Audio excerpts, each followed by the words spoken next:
आइए दोस्तों जानते हैं झारखंड की 25 बड़ी खबरों को मात्र 10 मिनट में। लेकिन उससे पहले हमारे चैनल को सब्सक्राइब नहीं किए हैं तो सब्सक्राइब कर लें। झारखंड के सीएम हेमंत सोरेन ने कहा कि मैया सम्मान योजना की राशि जल्द ही सभी महिलाओं के बैंक में पहुंच जाएगी। दरअसल बीजेपी ने आरोप लगाया था कि मैया सम्मान योजना की राशि अब नहीं दे पाएगी, लेकिन सीएम हेमंत सोरेन ने कहा कि मुझ पर जितने भी आरोप लगाएंगे मैं उतना ही ताकतवर बनकर उभरूंगा। उन्होंने यह भी कहा कि मैया सम्मान योजना की राशि साल के अंत तक आपके खाते में जरूर पहुंच जाएगी। यह किसी तोहफे से कम नहीं होगा।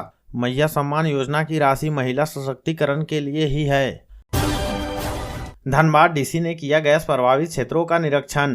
अब तक 2 महिलाओं की मौत, दहशत में लोग। दरअसल धनबाद के केंदुआडीह थाना क्षेत्र में जहरीली गैस कार्बन मोनोऑक्साइड रिसाव का संकट लगातार गहराता जा रहा है। बीते दिनों में गैस का प्रभाव से 2 महिलाओं की मौत हो चुकी है। शुक्रवार को DC Aditya Ranjan, SSP BCCL के सीएमडी मनोज अग्रवाल सहित कई वरिष्ठ अधिकारी केंदुआडीह पहुंचे और प्रभावित इलाकों का निरीक्षण किया। झारखंड में आज से बढ़ सकती है ठिठुरन। रांची समेत 11 जिलों में शीतलहर की संभावना। 5 जिलों में तापमान 11 डिग्री से कम। दरअसल झारखंड में शुक्रवार से ठंड लोगों को ज्यादा परेशान कर सकती है। बर्फीली हवा के चलने से लोगों को ठिठुरन महसूस होगी। मौसम केंद्र रांची के आसमान साफ होने के न्यूनतम तापमान की गिरावट में संभावना जताई है। वहीं आज कई क्षेत्रों में शीतलहर चलने की संभावना बनी हुई है। इस दौरान रांची का न्यूनतम तापमान भी 8 डिग्री से नीचे जाने की संभावना है। मौसम विभाग ने 5 और 6 दिसंबर को शीतलहर का येलो अलर्ट जारी किया है।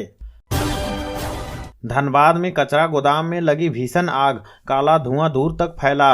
70 लाख रुपए का सामान जला। दमकल की 4 गाड़ियां पहुंची। दरअसल धनबाद स्थित झरिया के सिंहनगर स्थित एक कचरा गोदाम में शुक्रवार को भीषण आग लग गई। आग इतनी तेज से फैली कि आसपास के इलाके में धुएं और लपटें फैल गई। एहतियात के तौर पर कई दुकानदारों ने अपना सामान हटाना शुरू कर दिया।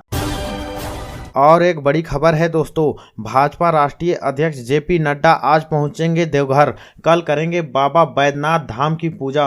नवनिर्मित भाजपा कार्यालय का होगा उद्घाटन। दरअसल भारतीय जनता पार्टी के राष्ट्रीय अध्यक्ष और केंद्रीय स्वास्थ्य एवं परिवार कल्याण मंत्री जेपी नड्डा शुक्रवार को शाम 2 दिवसीय दौरे पर हवाई मार्ग से देवघर पहुंचेंगे। उनके आगमन पर देवघर एयरपोर्ट पर नेता प्रतिपक्ष बाबूलाल मरांडी, पूर्व मुख्यमंत्री अर्जुन मुंडा, चंपई सोरेन सहित अन्य वरिष्ठ नेता हजारों कार्यकर्ता स्वागत करेंगे। प्रदेश संगठन महामंत्री कर्मवीर ने बताया कि सभी तैयारियां पूरी कर ली गई है। वही जेपी नड्डा के स्वागत में भाजपा कार्यकर्ता एयरपोर्ट से सर्किट हाउस तक बाइक रैली निकालेंगे। सर्किट हाउस पहुंचने के बाद राष्ट्रीय अध्यक्ष भाजपा को कोर टीम, प्रदेश स्तरीय पदाधिकारियों और वरिष्ठ नेताओं के साथ बैठक करेंगे। वे रात्रि में विश्राम सर्किट हाउस में ही करेंगे। विधानसभा शीतकालीन सत्र का पहला दिन, दिवंगतों को दी गई श्रद्धांजलि। सोमवार को पेश किया गया अनुपूरक बजट। झारखंड विधानसभा का शीतकालीन सत्र शुक्रवार से शुरू हुआ। पहले दिन शोक प्रस्ताव हुआ। दिवंगतों की आत्मा की शांति और परिजनों को शोक सहन करने की क्षमता के लिए सदन में मौन रखा गया। इसके बाद सभा की कार्यवाही सोमवार 11 बजे तक के लिए स्थगित कर दी गई। दरअसल झारखंड विधानसभा शीतकालीन सत्र के पहले दिन शोक प्रकाश के दौरान पिछले सत्र से अब तक की अवधि में कई राजनेता, कलाकार, समाजसेवी और आम नागरिक गुजर गए हैं। उन सभी को विधानसभा अध्यक्ष रविन्द्रनाथ महतो, मुख्यमंत्री हेमंत सोरेन, नेता प्रतिपक्ष बाबूलाल मरांडी एवं अन्य सदस्यों की श्रद्धांजलि दी गई। फिर 8 दिसंबर को अनुपूरक बजट पेश किया जाएगा। एक और बड़ी खबर है दोस्तों, झारखंड शराब घोटाला, टूटेजा त्रिपाठी ढेबर के खिलाफ ECIR दर्ज। 38 करोड़ के स्कैम केस में ईडी करेगी पूछताछ। बयान लेने छत्तीसगढ़ आएंगे अफसर, कोर्ट से मिली मंजूरी। दरअसल 38 करोड़ रुपए के शराब घोटाले मामले में ईडी ने ACB के दर्ज FIR के आधार पर ECIR दर्ज की है। ECIR दर्ज करने के तुरंत बाद ईडी ने रांची में स्पेशल PMLA कोर्ट में याचिका दर्ज की। कोर्ट ने आरोपियों से जेल में पूछताछ करने की इजाजत दी है। दरअसल झारखंड ईडी की टीम जल्द ही छत्तीसगढ़ आएगी ताकि अनिल टूटेजा, अनवर ढेबर, अरुण त्रिपाठी और अन्य आरोपियों के बयान दर्ज कर सकेंगे। इन्हें छत्तीसगढ़ शराब घोटाले का मास्टरमाइंड माना जाता है। बताया जा रहा है कि पूछताछ के बाद कुछ नए खुलासे हो सकते हैं।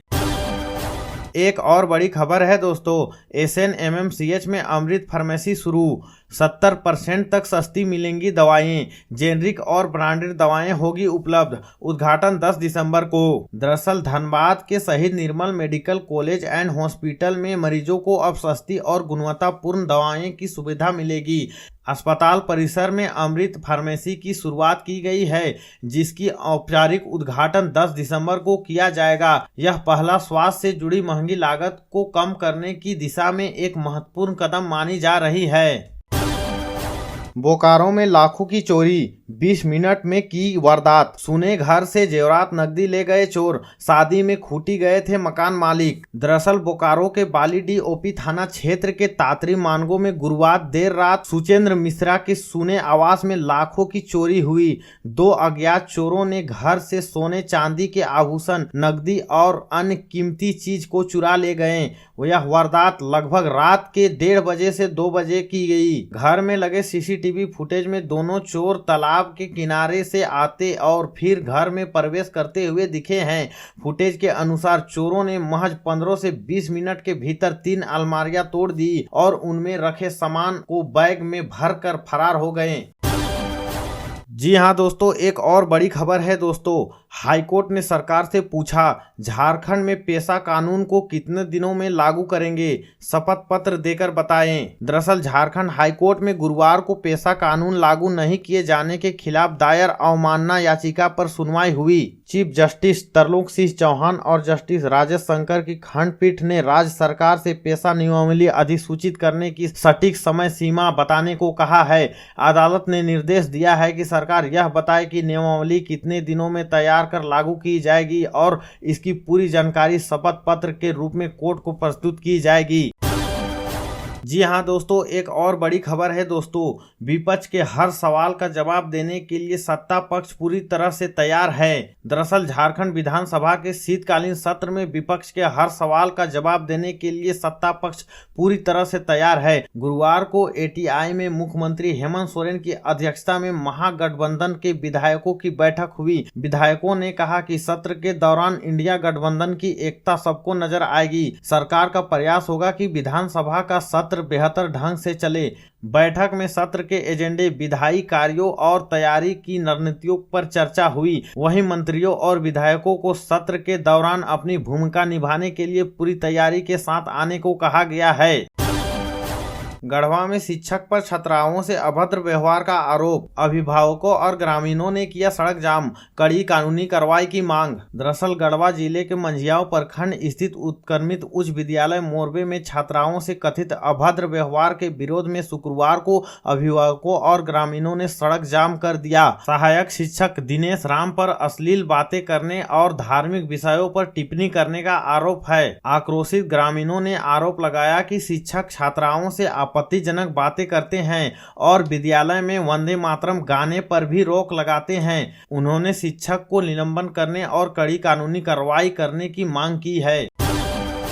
अगली खबर डीएसपी एमयू से है। नवनियुक्त फाइनेंस अफसर डॉक्टर अनीता मेहता ने संभाली जिम्मेदारी। दरअसल डॉक्टर श्यामा प्रसाद मुखर्जी विश्वविद्यालय में वित्त प्रबंधन से जुड़ी जिम्मेदारियों को नई गति मिलने की उम्मीद है। गुरुवार को गणित विभाग अध्यक्ष डॉक्टर अनीता मेहता ने विश्वविद्यालय के फाइनेंस अफसर पद पर औपचारिक रूप से योगदान दे दिया है।